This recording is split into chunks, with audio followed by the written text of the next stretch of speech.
నేరం రుజువైతే కవితకు 7 ఏళ్ల పాటు జైలు శిక్ష. బీఆర్ఎస్ ఎమ్మెల్సీ కవితపై ED PMLA prevention of money laundering act కింద కేసు నమోదు చేశారు.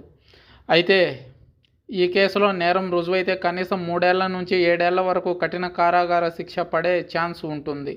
అలాగే రూ. 5 లక్షల వరకు జరిమానా కూడా చెల్లించాల్సి ఉంటుంది. నేరం రుజువైతే ఆ ఎమ్మెల్సీ పదవి కూడా కోల్పోనుంది కవిత. కాగా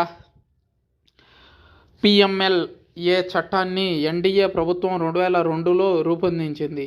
ఈడీ కస్టడీలో ఉన్న ఎమ్మెల్సీ కవితను ఆమె కుటుంబ సభ్యులను కలిసేందుకు సీబీఐ కోర్టు అనుమతినిచ్చింది. ప్రతిరోజు సాయంత్రం 6 నుంచి సాయంత్రం 7 గంటల వరకు కలిసేందుకు అవకాశం కల్పించింది.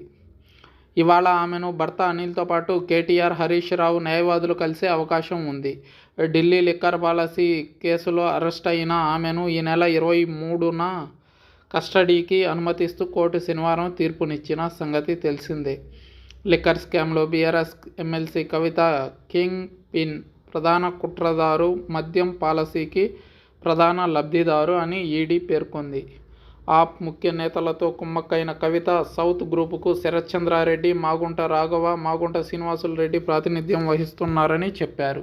మద్యం పాలసీ ద్వారా భారీ లాభాలు పొందేందుకు రూ. 100 కోట్లు చందాలు చెల్లించినట్లు వెల్లడించారు కవిత.